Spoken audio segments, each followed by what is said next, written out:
Para naman sa paghahanda ng nilalaman, para sa maliliit na grupo, malalim na talakayan gamit ang open-ended question. Sapat na espasyo para sa aktibong pagtutulungan. Angkop ang nilalaman sa kanilang tiyak na pangangailangan. Siyempre naman pag maliit na grupo yung parang pagdidiskussan mo, mas malalim na talakayan, tsaka mas maganda pag open-ended question kasi parang may open-ended question sila, yung mga pag aanuhan mo, pagdidiskussan mo, parang open-ended na magbato ng question sa'yo na ikaw yung nagdi-discuss para mas mahihikayat din sila na makinig sa'yo kasi nga open silang magtanong sa'yo. Tapos para sa malaking grupo naman, panatilihing enerhetiko na may layunin na presentasyon, malawak na supply, eye contact sa iba't ibang bahagi, focus sa malaking ideya at pangkalahatang mensahe. Sa malaking grupo naman, mas maganda kasi kapag yung nag-uulat or yung nagpe-present ng na sa isang grupo, mas maganda pag energetic, tsaka meron siyang eye contact sa mga nakikinig kasi mas napipil ng mga nakikinig na na parang na-attach sila dun sa may nag-uulat. Mas maangkop yun para sa mga nakikinig pag meron energy yung nag-uulat. Sa angkop na suportang visual naman, gumamit ng mataas na kalidad na visual, larawan or grapiko. Isama ang interactive na elemento tulad ng botohan or polls. Panatili ng isang ideya, bawat slide ay mapanatili ang focus. Siguraduhin ang consistent ng disenyo, font, kulay, layout para sa professional na anyo. Isa din to, pag mataas na kalidad yung visual, parang pag mas maganda yung visual na pinapakita mo sa mga na inuulatan mo, mas nagpo-focus sila na tingnan yung visual, lalo na sa mga taong hindi nila mas okay sa kanila yung nakikita nila kaysa sa napapakinggan nila. Mas agad-tagal sa kanila yung nakikita nila kaysa sa napapakinggan nila. Kasama din sa yung sa panatilihin isang ideya ang bawat slide. Yung halimbawa na lang, kunyari sa isang slide mo, yung idea lang na bullying, dapat nasa isang slide mo lang yun, walang kasamang iba, para hindi sila na dilito-lito yung mga nanonood sa'yo or inuulatan mo. Tapos siguraduhin ang consistent na disenyo, font, kulay, layout. Yun din, isa din yun, yung font. Siyempre pag paiba-iba ng font, masakit kaya sa mata yun, lalo na sa mga makita nun. Yun din, yung layout, kulay. Pag pangit yung layout na nandun sa harapan na pinapakita mo, mas mawalan sila ng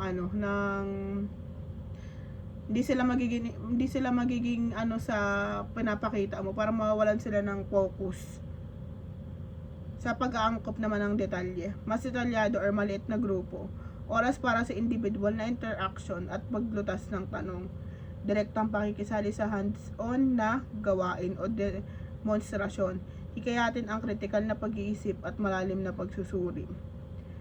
Pag-angkop na detalye naman sa individual na interaction na paglutas ng tanong. Syempre, yung pag may binatong tanong sa iyo yung mga dinidiskussan mong tao or grupo, parang ikaw dapat na nag-uulat, dapat madali kang sumagot, hindi yung parang nag-iisip-isip ka pa kung ano-ano pang sinasabi mo.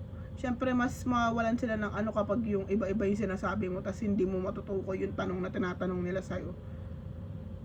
Tas naman sa pangkalahatan naman or malaking grupo, ibigay ang mga pangunahing punto o tumutukoy sa relevance at impact, focus at bakit kaysa sa komplikadong paano. Maging handang mag-adjust sa real time batay sa reaction ng audience. Yung sa malaking pangkat naman, ibigay ang pangunahing punto na tumutukoy sa relevance at impact. Tapos maging handang mag-adjust sa real time batay sa reaction ng audience. Yung syempre yung kapag yung sa malaking grupo, 'di ba? May mga iba't ibang reaction niyan na makikita mo.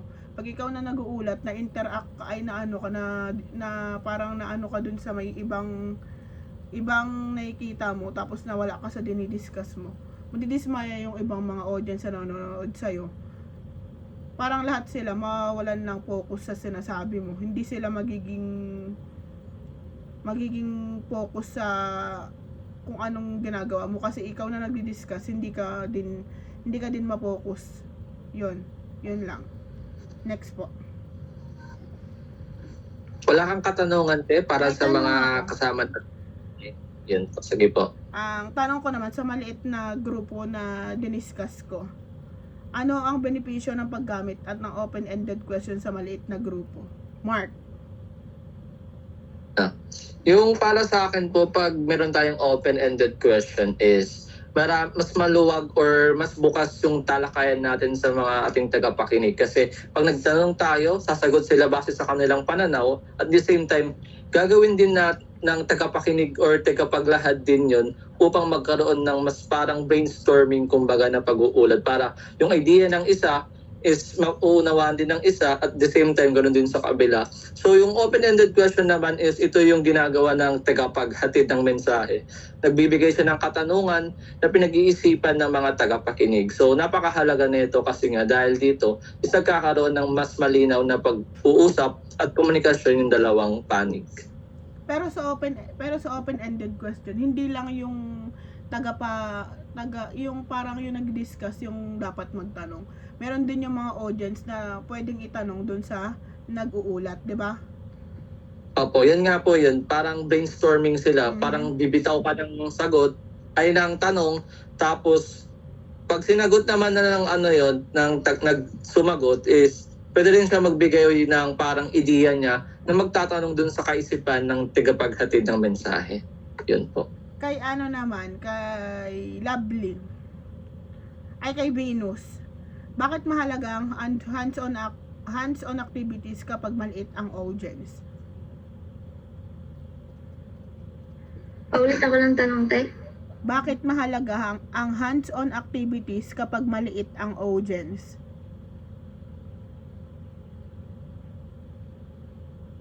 Ano, te? Para tuloy-tuloy lang yung daloy ng pagdidiskusyon nyo tungkol dun sa topic na inuulat mo, or para mas maging interesado sila sa sinasabi mong mensahe. Kailangan meron ka ring activity na binibigay sa kanila. Ito, last na to. Para sa malaking grupo naman, bakit kailangan maging energetiko or energetic ang presenter kapag malaki ang audience? Jerlyn.